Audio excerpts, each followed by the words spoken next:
Assalamualaikum warahmatullahi wabarakatuh. Perkenalkan, nama saya Normala. Saya merupakan mahasiswi dari program studi D3 Perpustakaan FKIP Universitas Tanjung Pura Pontianak. Baiklah, tujuan saya membuat video ini adalah untuk memenuhi ujian tengah semester pada mata kuliah Teknologi Media. Di sini saya akan membacakan tentang cara memanfaatkan aplikasi perpustakaan. Di era globalisasi telah menuntut segala informasi dapat diakses secara tepat dan praktis. Adanya perkembangan teknologi informasi dan komunikasi di era ini juga mempengaruhi beberapa aktivitas. Aktivitas yang semula dilakukan dengan manual dapat terganti secara otomatis dan lebih akurat dengan bantuan teknologi. Sehingga teknologi informasi dan komunikasi dapat memacu dan meningkatkan efektivitas dan efisiensi kerja. Pemanfaatan teknologi informasi dan komunikasi merambah ke seluruh bidang atau aspek kehidupan, tidak terkecuali pada lembaga yang menaungi bidang informasi. Salah satu lembaga penyedia informasi telah menerapkan suatu sistem yang mengoptimalkan teknologi informasi dan komunikasi adalah perpustakaan. Perpustakaan sebagai sumber informasi berupaya untuk menyajikan kumpulan koleksi bahan pustaka yang nantinya dapat diakses secara mudah dan efisien. Adanya bantuan teknologi membuat perpustakaan dapat mengembangkan sistem yang telah ada, dipadukan dengan kecanggihan teknologi komunikasi dan informasi. Kemudian saya akan menjelaskan tentang memanfaatkan aplikasi perpustakaan. Memanfaatkan aplikasi perpustakaan. Aplikasi perpustakaan adalah suatu piranti perangkat lunak komputer yang digunakan untuk manajemen database koleksi buku di perpustakaan, serta database anggota seperti siswa, siswi, guru, serta perangkat sekolah lainnya, dengan dilengkapi fasilitas seperti transaksi peminjaman, transaksi pengembalian, database peminjaman, serta laporan-laporan pendukung jalannya perpustakaan. Software semacam ini merupakan solusi dari kebutuhan komputerisasi perpustakaan yang berguna untuk meningkatkan mutu layanan perpustakaan. Bagian yang cukup penting di mana untuk mengoperasikan dibutuhkan perangkat lunak lain seperti operating system. Dalam hal ini, Microsoft Windows. Hal yang tak kalah penting dari peningkatan mutu layanan perpustakaan adalah koleksi buku di perpustakaan itu sendiri. Karena lengkap tidaknya koleksi itu terletak di koleksi buku tersebut. Software ini hanya mendata buku-buku tersebut. Saat ini, smartphone sudah menjadi alat yang penting dimiliki seseorang untuk memudahkan komunikasi dan fungsi lainnya, yaitu untuk mempercepat serta memudahkan akses dalam pencarian informasi. Smartphone didukung dengan jaringan internet yang disediakan oleh operator. Perpustakaan dapat mengoptimalkan adanya teknologi smartphone untuk menjadikan perpustakaan menjadi lebih berkembang dengan memudahkan akses bagi penggunanya dalam mencari koleksi buku di perpustakaan.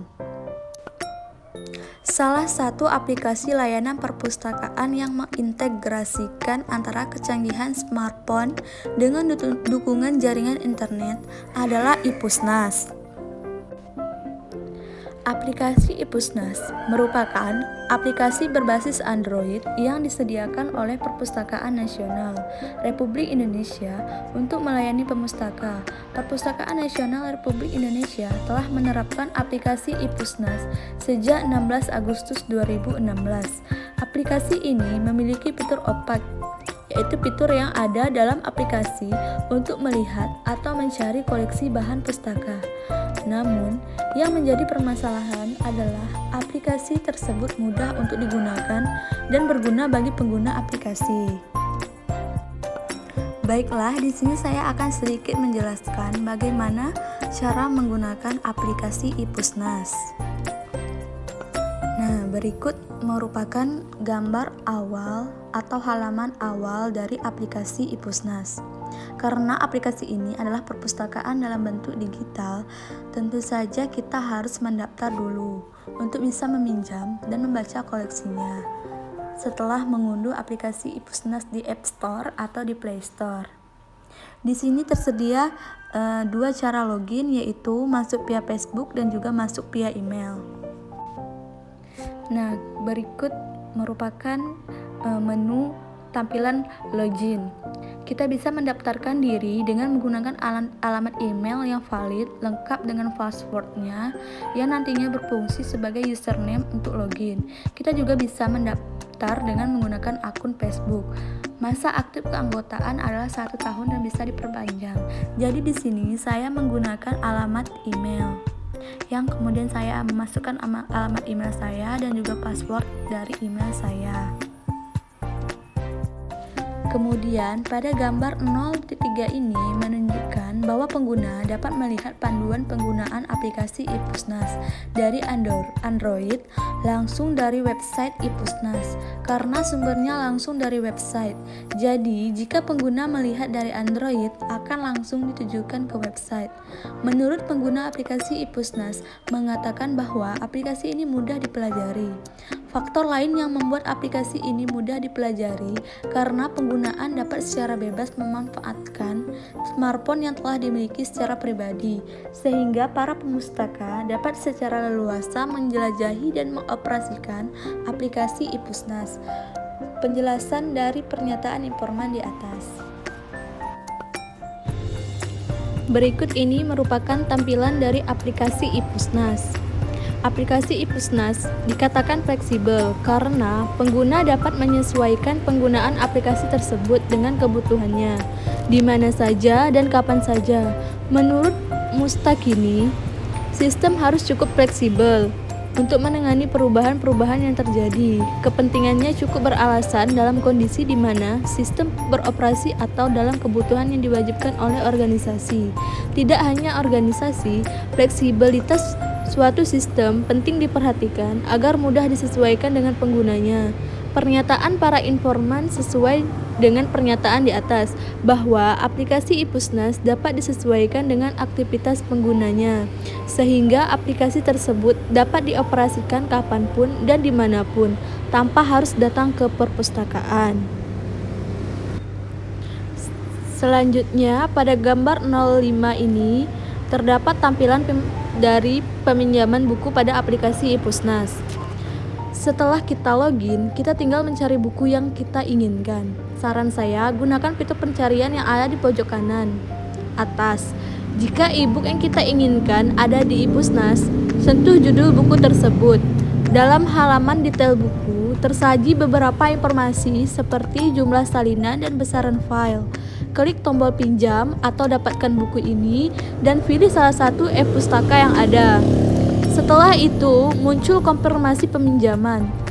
Benar nih, mau pinjam buku yang ini. Klik tombol iya jika kamu yakin mau meminjamnya. Setelah itu, e-book akan terunduh secara otomatis dan tersimpan di rak virtual kita. Untuk membacanya, buka tab rak virtual dan pilih buku yang baru saja kita pinjam tersebut.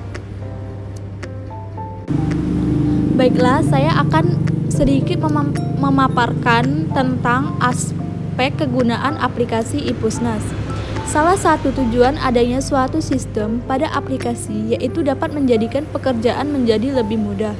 Aktivitas dan profesi setiap orang berbeda-beda. Begitu juga dengan kebutuhan informasinya. Setiap orang memiliki kebutuhan informasi yang berbeda pula. Menurut penjelasan informan mengatakan bahwa aplikasi iPusnas kurang membantu dalam pekerjaannya, yakni mencari bahan bacaan yang bersifat ilmiah. Hal ini dikarenakan koleksi buku-buku ilmiah di aplikasi iPusnas masih terbilang kurang. Namun, untuk hiburan dan hobinya dalam membaca karya-karya sastra, aplikasi ini sangat membantunya. Karena koleksi buku-buku sastra seperti novel banyak ditemukan di aplikasi tersebut. Dari pernyataan informan di atas dapat disimpulkan bahwa aplikasi iPusnas membuat pekerjaan yang dilakukan oleh pengguna menjadi lebih mudah. Meskipun koleksinya belum begitu banyak, namun sangat membantu.